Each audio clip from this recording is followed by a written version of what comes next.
Hey, what is going on, everybody? This is Joey Palazian, and I am bringing you videos to help you get certified in SolidWorks. That's the online examinations they give and providing certificates for things like, or certificates that are named Certified SolidWorks Associate, Certified SolidWorks Professional. There's even things like certified expert and certified in specific things. Let's say, for example, like welding structures and sheet metal, all sorts of stuff. So this channel, the SolidWorks Discovery channel, is dedicated to providing all sorts of tutorials and videos that will help you prepare yourself to get certified in SolidWorks. Because I remember when I was certified, when I became certified, it opened up a heck of a lot of doors for me and it changed my life. So with that said, let's get started over here. A few things about me. I'm a student at California State University in Northridge.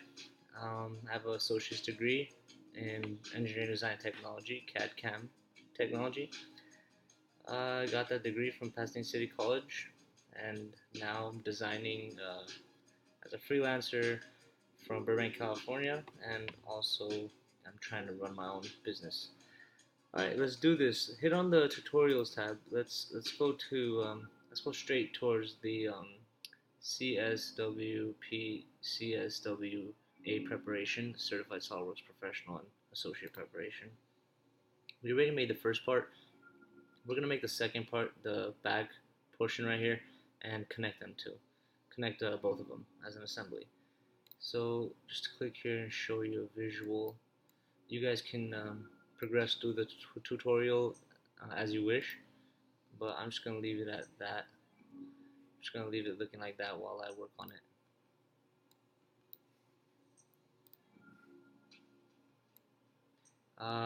Another thing I want to mention here is these videos are going to be uncut. I remember when I was working for Glenner Incorporated, I worked for, we had customers, including, we had customers ranging from JPL, NASA, Boeing, SpaceX, that whole range, that whole spectrum. So every time I designed with them, basically I had to know how to edit my part. That's for sure. You have to know that you're not going to be making perfect parts right off the bat. So I want to keep these videos unedited. Basically, like I want to keep them uncut so I can show you how it would be like if you needed to go back. Okay, hit on the front view. Sketch on a front view. You see this coordinate right here, we're gonna create a square based off of that. So we're gonna hit that corner rectangle, click that. Now if we go over here, it's gonna be ISO as a default. I like to use ANSI standards, North American, and there's more global. But for now, we'll keep it at ISO. Keep it at millimeters. Usually every engineering drawing I've seen has 3 decimals after it. So we'll keep it like that. And that basically means how precise you're going to want to display your dimensions. And the more digits, the more precise the part is. So click OK, it looks good. Hit Smart Dimension while we're still in the sketch. We have not exited the sketch yet. This means we're still in the sketch. That's exit, that's just X out. So right now these two are pressed in. It's waiting for us to do that. Let's say 120. Now instead of doing dimension on this side as well, which you can, let's just go ahead and press this, hold the shift button, press this, make them both equal. Let's go ahead and extrude this square about 90 millimeters. Hit enter again. Make these four sides a fillet. Create a fillet on not those four sides. So see, instead of Xing out like most people would do, let's just go over here, click on that, clear selection. We're going to want to press that line individually, not the face, press that line individually.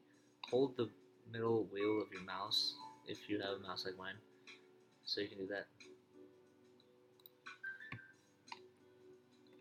Finish clicking these, go ahead and hit enter or click that green check mark.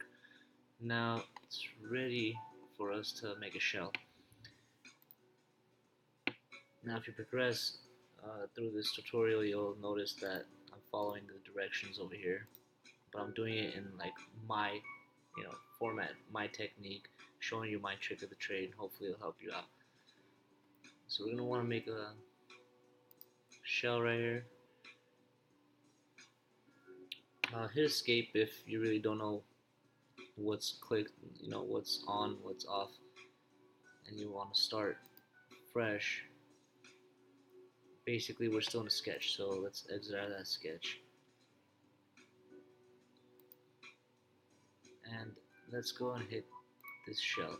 It's waiting for us to press a face. That face we're gonna make a shell out of. So let's make that shell, the wall thickness of that shell, 4 millimeters. Hit enter. You can't really see anything, so make sure that's on.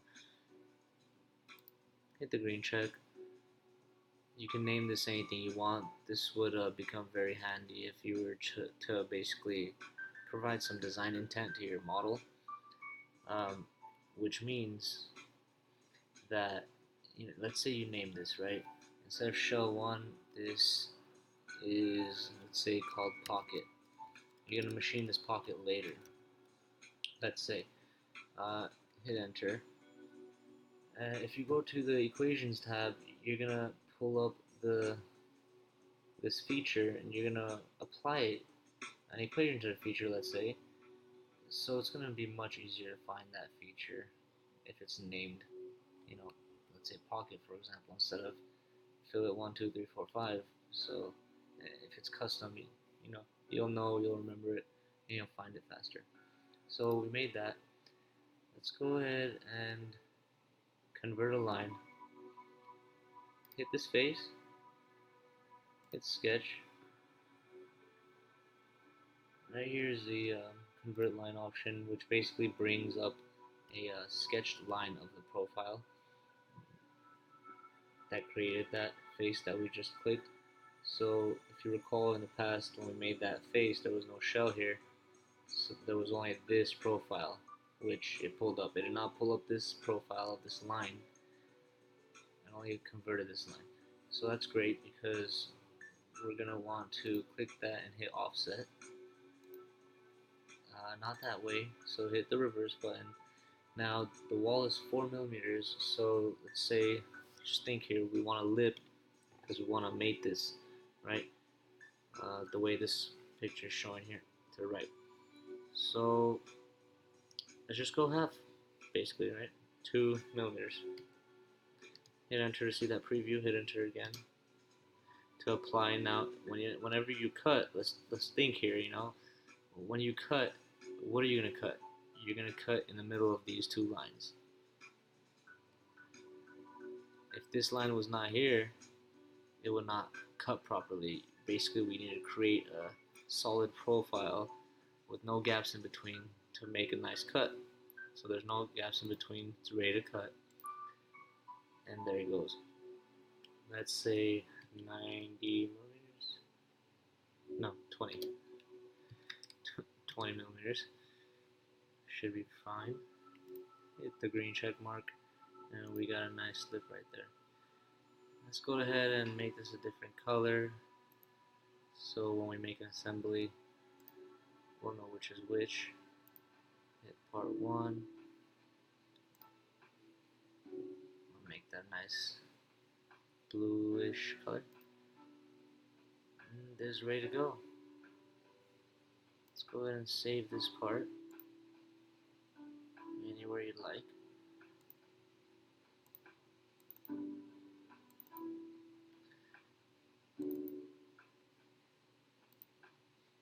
video. Alright, so part 1. Let's just overwrite it.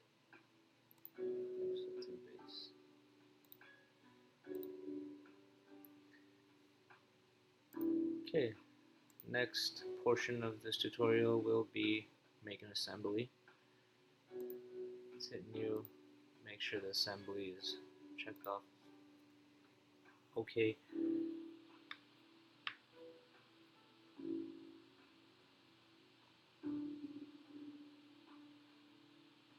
And we're waiting for it to load here.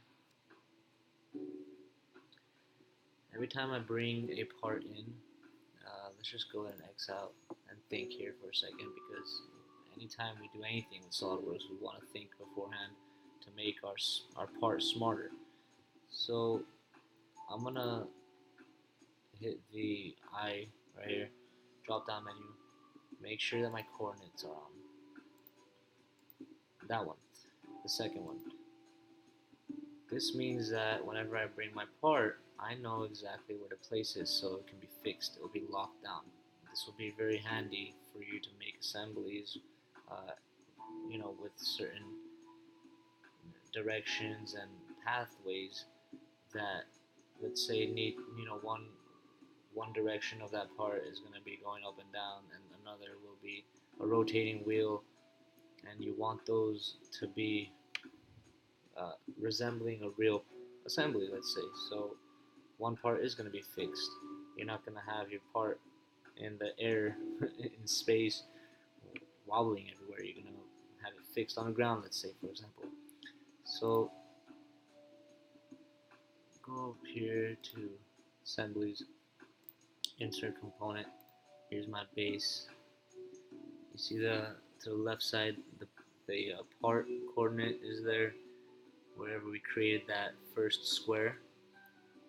We remember, if you recall, when we made that first square for this part, we made it based off of that bottom left corner. So that's where that coordinate is, and to the right is the coordinate for all of the space that SolidWorks provides, the coordinate for the interface basically. And it locks it in right there automatically, snaps in when you get close. Click the mouse button and it snaps it right there, waiting for you to make your next move. Our next move is going to be to bring in the top. So you can go ahead and find your top part. Here's mine.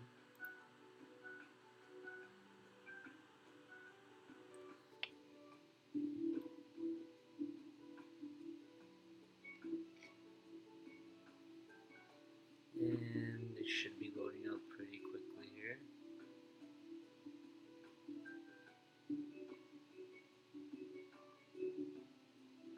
I guess it's taking longer than expected. I'm going to double click this part, see what happens.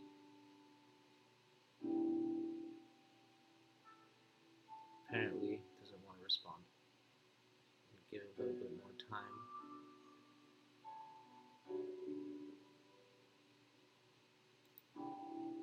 And it's trying to crash on me.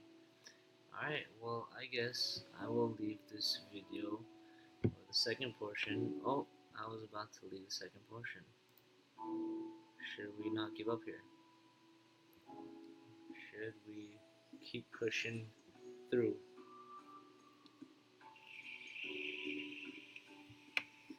Alright, looks like we're in luck. Let's place this part anywhere. This is free floating, it's a floating part. This is going to be fixed.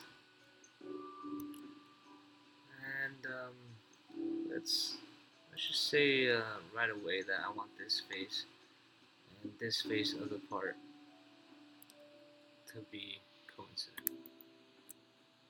Hit this paperclip icon, brings those coincident, and before I click now I'll show you next time. Okay, so hit escape, make sure you're cleared out of all settings, all options, and you're ready to start fresh. I want this face and this face to mate. Now before I say that's all fine and dandy, I can check right here and see what kind of mate it just, applied. And right now it's applying the coincident one. Let's go ahead and press parallel to see what happens. I bet you it's not going to touch. If you hit parallel, it's going to take it back to its original spot before we applied this mate, and it's going to show you what would happen if we applied this one. And there it goes. So technically those are parallel, and they were before because I aligned the other faces anyway. So you can see right there what's going on. Let's go back to coincident. And now it's waiting for us to do another mate. Let's drag this part out. See, it's moving, but it's these faces are mated basically. Like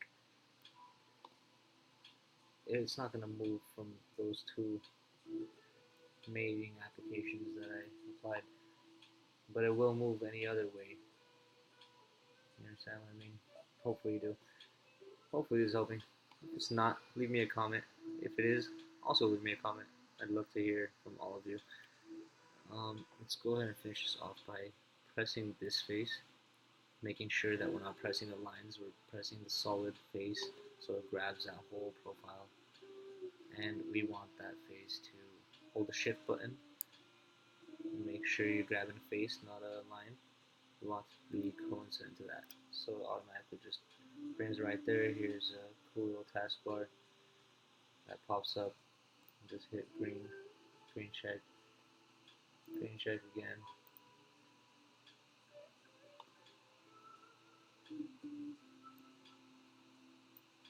And your part should be mated. Let's go ahead and make sure these two have a proper mate. Okay, so apparently my squares are probably not lined up, but you get the picture. I mean, you can go in there and, or if you're like me, that has to have an answer, I guess. Let's see what we did here. Let's go to the mates. Let's just delete all these mates and start over. And this is what I mean by uncut. This is, a good thing to check out and know how to do in case you do mess up at work and you don't want to run to your manager or supervisor or partner and ask them how to do things right away. You probably want to seem a little independent and figure it out yourself, especially these days. We have YouTube and everything. So what I want to just say right away, very critical mate, if I was like making these parts, manufacturing these parts, because I've worked at a machine shop for over 6 years. And I'll explain more of my tricks of the trade and depending on my experience in the machine shop later. But here's one. I know that these two faces are are critical and need to have a mating application. So apply to it. So I definitely want to make those right away. Now I'm just thinking as I'm producing these as well, trying to make it as easy as possible when I design these parts for the people who are going to machine them and produce them. Those are good. Now here's another cool thing. Instead of mating these faces, I've learned in my experience that if I mate planes, it will do the things that I actually want to do, like rotate the way I want to rotate during animation, let's say for example, or just pivot the way I want it to pivot. Um, Certain features I want to face up, down, right, left, not moving, moving. So I figured having the planes made it much more efficient. So let's go ahead and just mate a plane. This right plane is gonna definitely be coincident with the right plane of the next part. So you can hold the shift button and press the right plane of the next part, or not the shift button, I guess. That's mate. Go to this right tree right here, whatever you call that.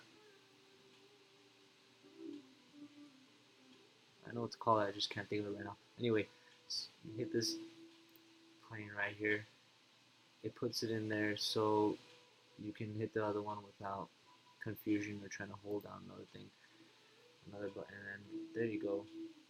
It mates it. Beautiful. Now, this thing, I bet he's gonna move up and down. So we want to hit the mate again. Go to this top feature, this top plane.